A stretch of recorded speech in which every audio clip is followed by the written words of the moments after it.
Hello, guys, welcome back to my channel, which is Mindful Manifesto. I affirm all my clients, viewers, and subscribers are a success story. As a master manifester, my words are reality. ये जो coat है, ये जो statement है, वो मैंने अपने एक मोस्ट फेवरेट कोट्स के चैनल से लिया है। मैं उनको उनसे बहुत ज़्यादा इंस्पायर्ड हूँ। ठीक है, उनका नाम है manifest with Devi Priya. She is really a goddess. Guys सच में मैंने उनसे लिया है ये। और मैं जब इनसे सीख रही थी चीज़ें, तो मैंने काफ़ी चीज़ें एक्सपीरियंस करी और अब मैं स्टेज में हूँ कि मैं अब अपना एक चैनल स्टार्ट कर सकती हूँ। तो मैंने उसी टाइम सोच लिया था, जब मैं अपना चैनल स्टार्ट करूँगी तो मैं ये वाली स्टेटमेंट ज़रूर यूज़ करूँगी। क्यों इसको मेरे चैनल पे भी यूज़ करने का मेन रीज़न एक ये है कि जब हम ये स्टेटमेंट यूज़ करते हैं, तो जो हमारा व्यूअर है, जो हमें देख रहा है, जो हमारी वीडियोज़ देख रहा है, क्लाइंट्स, व्यूअर, सब्सक्राइबर जो भी हैं, वो जब ये स्टेटमेंट सुनते हैं ना, तो बहुत ज़्यादा मोटिवेटेड और होपफुल फील करते हैं। उन्हें एक क्या कहते हैं, वो आते हैं ना, मन के अंदर एक इच्छा, वो होना कि हाँ यार, हम भी कर सकते हैं। तो एक तरह से उनको एक मोटिवेशन की तरह मिलेगी। इसलिए मैंने सोचा कि ये लाइन मैं भी अपने उसमें रखूँ। सो चलो आगे बढ़ते हैं। सो आज जिस टॉपिक के बारे में हम बात करेंगे, वो है is it necessary to take action while manifesting? ठीक है, मैनिफेस्ट करते वक़्त एक्शंस लेना ज़रूरी होता है क्या? इसके बारे में हम पढ़ते हैं, ठीक है? समझते हैं। तो इसका आंसर है नहीं, बिल्कुल नहीं। तुम्हें एक्शंस लेने की ज़रूरत नहीं है while you are manifesting your desire, ठीक है? अब तुम्हें ये डाउट आ सकता है कि क्यों नहीं लेने की ज़रूरत है? अगर हम एक्शंस नहीं लेंगे तो यार डिज़ायर कैसे मैनिफेस्ट होगी? ये कैसी बेवकूफ़ी वाली बात है? ये वो कुछ ऐसे-वैसे तुम्हें क्वेश्चन्स आएँगे। बट इन सब चीज़ों को इन सब चीज़ों को जानने के लिए तुम्हें ये पूरी वीडियो देखनी पड़ेगी, ठीक है? ये पूरी वीडियो जब देखोगे तो इन सारे क्वेश्चन्स के जो जवाब हैं तुम्हें मिल जाएँगे। इन सवाल के जवाब तुम्हें बहुत अच्छे से मिल जाएँगे, ठीक है? इन सारे सवाल के जवाब देने से पहले मैं कुछ टर्म एक्सप्लेन करना चाहती हूँ, ठीक है? मैं कुछ टर्म्स एक्सप्लेन करना चाहती हूँ। अगर वो टर्म तुम्हें क्लियर हो जाएँगे तो ऑटोमैटिकली इन सारे क्वेश्चंस का भी तुम्हें आंसर्स मिल जाएगा। तो वो जो 2 टर्म है, वो है एक forced action versus inspired action, ठीक है? ये दोनों टर्म क्या है ये समझते हैं। जब हमें ये समझ आ जाएगा तो ऑटोमैटिकली ये भी हमें पता चल जाएगा कि क्यों हमें एक्शंस लेने की ज़रूरत नहीं है जब हम मैनिफेस्ट कर रहे होते हैं, ठीक है? तो फोर्स एक्शंस का वर्सेस इंस्पायर्ड एक्शंस के बारे में हम जानेंगे और इसका अफ़र्मेशन से और सबकॉन्शियस को रिप्रोग्राम करने का क्या लेना-देना है, ये देखते हैं, ठीक है? देखो, जब भी हम किसी भी डिज़ायर के लिए जब हम किसी भी डिज़ायर से रिलेटेड जब हम अफ़र्मेशंस देते हैं और जब हम उन अफ़र्मेशंस को बार-बार जब रिपीट करते हैं, तो ये अफ़र्मेशंस हमारी सारी कॉन्शियस माइंड से सीधा सबकॉन्शियस माइंड में जाती है, ठीक है? और जब ये एक बार कॉन्शियस माइंड से सबकॉन्शियस माइंड में जब ट्रांसफ़र हो जाती है, तो ये सबकॉन्शियस माइंड में एज़ अ बिलीफ इम्प्रिंट हो जाता है, ठीक है? और जब सबकॉन्शियस माइंड हमारा उस पर्टिकुलर अफ़र्मेशन से इम्प्रेस्ड हो जाता है, रीप्रोग्राम हो जाता है, तो वो जो डिज़ायर्ड है, वो हमारी रियलिटी में शो होना शुरू हो जाती है। तो बेसिकली ऐसे ही काम करता है मैनिफेस्टेशन। अब यहाँ पे एक्शंस की अगर तुम बात करो, तो मैं कुछ एग्ज़ाम्पल्स के साथ तुम्हें समझाऊँगी। मतलब क्या होता है कि तुम्हें पता भी नहीं चलता कि तुमने कैसे वो चीज़ें मैनिफेस्ट कर ली, वो कैसे एकदम से हो गया। कभी-कभी हम सोचते हैं ना यार इसमें बहुत ज़्यादा टाइम लगेगा, बट कभी देखा जाए तो इंस्टेंटली चीज़ें हो जाती है। अब एग्ज़ाम्पल के लिए मैं तुम्हें समझाती हूँ कि कैसे। मान लो फॉर एग्ज़ाम्पल सबसे पहले हम एक एग्ज़ाम का एग्ज़ाम्पल लेते हैं, ठीक है? स्टडीज़ रिलेटेड लेते हैं, ठीक है? स्टडी रिलेटेड लेंगे, जॉब रिलेटेड लेंगे और एसपी रिलेटेड लेंगे। ये तीनों उसमें मैं तुम्हें समझाती हूँ सो दैट तुम्हें क्लियर हो जाए कि क्यों एक्शन लेना ज़रूरी नहीं होता मैनिफेस्टेशन में, ठीक है? तो स्टडीज़ से रिलेटेड पहले बात करते हैं। मान लो कि तुम एक स्टूडेंट हो, ठीक है? तुम्हारा बिल्कुल भी स्टडीज़ में मन नहीं लगता, पढ़ने का मन नहीं करता और एग्ज़ाम्स को भी तुम बहुत बॉर्डर लाइन्स में क्लियर करते हो। एग्ज़ाम से 1 दिन 2 दिन पहले ही पढ़ते हो या तुम कोई टीएनपीएससी एग्ज़ाम कर रहे हो या कोई यूपीएससी की प्रिपरेशन कर रहे हो या नीट की प्रिपरेशन कर रहे हो, व्हाटएवर। उसके लिए तुम्हें पढ़ना है लेकिन तुम पढ़ नहीं पा रहे हो, तुम्हारा मन ही नहीं लगता पढ़ने में, ठीक है? इस तरह से तुम्हारा माइंडसेट है। ठीक है, अब मैं तुम्हें ये बोलूँ, तुम मेरे पास आते हो कि मेरे को ऐसे ये जॉब मैनिफेस्ट करनी है, ये मेरे को एग्ज़ाम क्लियर करना है, गवर्नमेंट जॉब मुझे मैनिफेस्ट करनी है वगैरह, तो मैं तुम्हें सिंपली ये बोलूँगी कि तुम अफ़र्म करो, ठीक है? क्यों बोलूँगी? पढ़ने के उस टाइम पे मैं तुम्हें ये नहीं बोलूँगी पढ़ो, क्लास करो, नो। मैं यहाँ पे कोई स्टडी मोटिवेशन नहीं दूँगी। As a manifestation coach I will suggest कि तुम अफ़र्म करो। तो जब तुम उस पर्टिकुलर डिज़ायर को लेके अफ़र्म करोगे, फॉर एग्ज़ाम्पल यूपीएससी के लिए तुम प्रिपरेशन कर रहे हो कि मैंने यूपीएससी क्लियर कर लिया, ठीक है? तो मैं तुम्हें एक अफ़र्मेशंस बना के दे दूँगी कि मैंने यूपीएससी क्लियर कर लिया। सपोज़ समझ लो ये एक अफ़र्मेशन हो गई कि मैंने यूपीएससी फर्स्ट अटेम्प्ट में क्लियर कर ली। अब इससे क्या होगा, जब तुम इसको बार-बार अफ़र्म करोगे, ठीक है? तो क्या होगा, ये तुम्हारे कॉन्शियस माइंड से सबकॉन्शियस माइंड में जाएगा।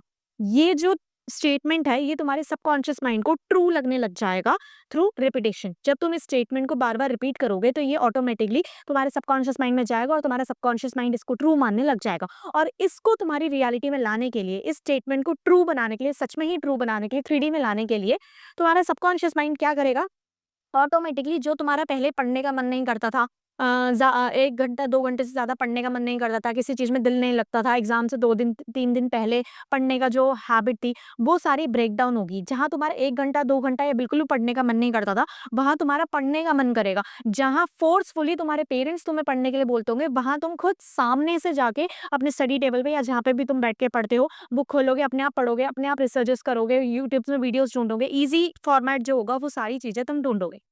और ऐसा भी हो सकता है कि जब तुम एग्ज़ाम दे रहे हो तो वही सारे टॉपिक्स आए जो टॉपिक्स तुमने पढ़े हुए थे, ठीक है? तुम्हें एंग्ज़ायटी नहीं होगी, नर्वस नहीं होगी और बहुत स्मूथली, कामली तुम जाके बहुत अच्छे से वो एग्ज़ाम दे के आओगे और तुम्हारा क्लियर भी हो जाएगा, ठीक है? अगर तुमने अफ़र्मेशंस ये बनाई है कि मेरी यूपीएससी क्लियर हो गई तो तुम क्लियर हो जाओगे। तो ये अफ़र्मेशंस इस तरह से हेल्प करती है। इसमें अब तुम्हें ऐसा नहीं है तुमने एक्शंस नहीं लिए, एक्शंस लिए ना, बट तुमने क्या लिए, इंस्पायर्ड एक्शन, ठीक है? जो पहले तुम्हारा पढ़ने का मन नहीं करता था, बिल्कुल भी दिल नहीं करता था, एग्ज़ाम से 1 दिन पहले 2 दिन पहले पढ़ते थे या एग्ज़ाम देते जाते वक़्त जब तुम एग्ज़ाम हॉल में बैठते थे, वहाँ पे तुम्हें नर्वसनेस और नर्वसनेस होती थी, वो नहीं होगा। और एग्ज़ाम से पहले जो तुम ज़बरदस्ती पढ़ने बैठे थे, वो सारा होगा फ़ोर्स्ड एक्शन। अब इस सिचुएशन में फ़ोर्स्ड एक्शन और इंस्पायर्ड एक्शन क्या हुआ? अफ़र्मेशन देने के बाद जो तुम्हारा खुद से पढ़ने का मन करा, ठीक है? वो क्या था? इंस्पायर्ड एक्शन, ठीक है? जो तुमने खुद से स्टेप्स लिए, वो सारे इंस्पायर्ड एक्शन।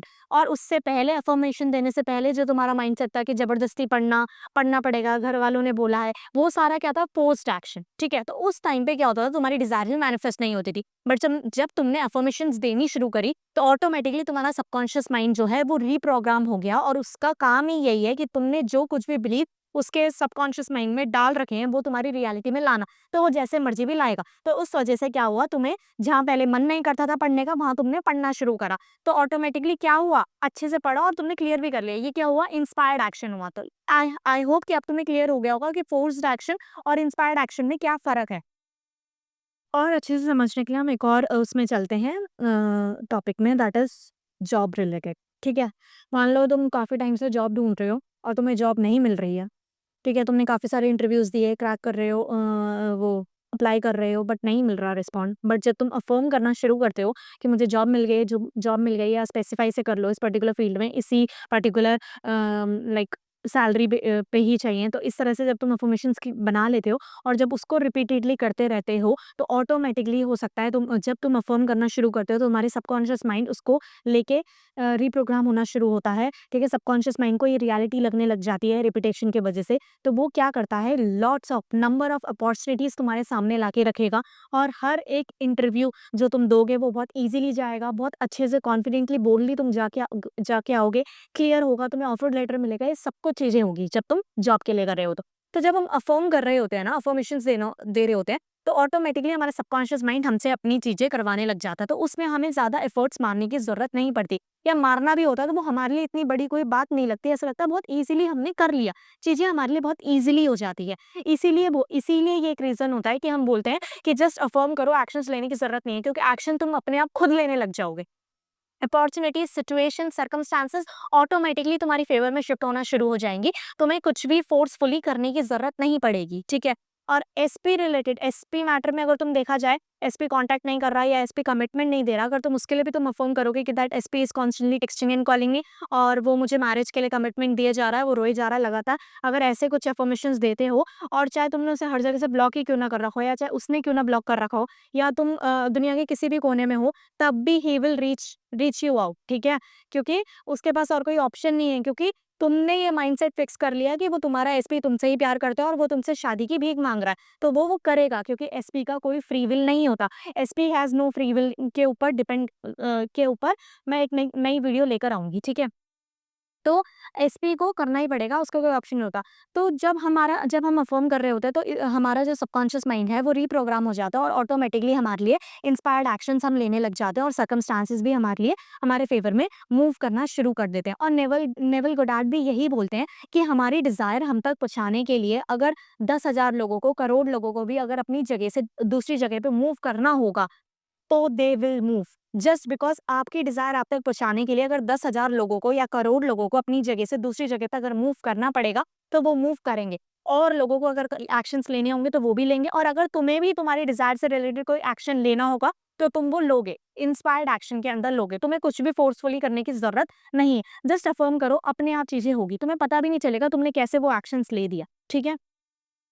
आई होप अब तुम्हें ये टॉपिक समझ आ गया होगा, पता चल गया होगा कि क्यों हमें एक्शंस लेने की ज़रूरत नहीं होती। एक्शंस लेते हैं, ठीक है? मैनिफेस्ट करने के लिए, चीज़ों को मैनिफेस्ट करने के लिए, चाहे वो एसपी हो, चाहे जॉब हो, चाहे करियर रिलेटेड हो, कुछ भी हो, हम एक्शंस लेते हैं। बट हम इंस्पायर्ड एक्शंस लेते हैं। जब हम मैनिफेस्टेशन के अंडर बात करते हैं, लॉ ऑफ अज़म्पशन के अंडर बात करते हैं, तो हम इंस्पायर्ड एक्शंस की बात करते हैं, फोर्स्ड एक्शंस की बात नहीं करते, क्योंकि फोर्स्ड एक्शन से वर्क नहीं होता। लॉ ऑफ अज़म्पशन में अगर तुम एक बिलीव क्रिएट कर लेते हो, ठीक है, अफर्मेशंस के थ्रू, रिपीटेशन के थ्रू, तो वो ऑटोमेटिकली तुम्हारी 3D पे भी शो होगा। ऑटोमेटिकली जो इंस्पायर्ड एक्शंस तुमसे करवाने होंगे, वो तुम्हारा सबकॉन्शियस माइंड अपने आप तुमसे करवा देगा, ठीक है? तुम्हें फोर्सफुली कुछ भी करने की ज़रूरत नहीं है। तो मेरा ये एक इंटेंशन था इसके पीछे तुम्हें बताने का, कि क्यों नहीं लेते हैं, ठीक है, एक्शंस। अब मुझे आई होप सो कि तुम्हें अब समझ आ गया होगा कि फोर्स्ड एक्शंस और इंस्पायर्ड एक्शंस क्या होते हैं और क्यों हमें एक्शंस लेने के लिए मना किया जाता है, ठीक है? अगर इससे रिलेटेड कोई भी डाउट है तो प्लीज़ कमेंट सेशन में मुझसे पूछिए, और इफ़ इट इज़ पॉसिबल तो मैं आपको कमेंट सेशन में ही रिप्लाई करूँगी। अदरवाइज़ उस पर्टिकुलर डाउट को क्लियर करते हुए मैं एक नई वीडियो के साथ आऊँगी। और हाँ, मैं आपको ये भी बता दूँ कि मैं 1 एंड 1 कोचिंग सेशन भी प्रोवाइड करती हूँ, एंड इफ यू वांट कि मैं आपको पर्सनली गाइड करूँ, तो आप मुझसे कमेंट सेशन में और डिस्क्रिप्शन बॉक्स में दिए गए इंस्टाग्राम पेज पे, इंस्टाग्राम अकाउंट में आके आप मुझसे कॉन्टैक्ट कर सकते हैं। और चलो, मैं आपसे मिलती हूँ नेक्स्ट वीडियो के साथ, जिसमें मैं एसपी के पास फ्री विल क्यों नहीं होती, उससे रिलेटेड मैं वीडियो लाऊँगी। एंड तब तक के लिए बाय, मुझसे जुड़े रहिए। प्लीज़ मेरे चैनल को सब्सक्राइब किया और बहुत सारा प्यार दीजिए। तब तक के लिए बाय, टाटा।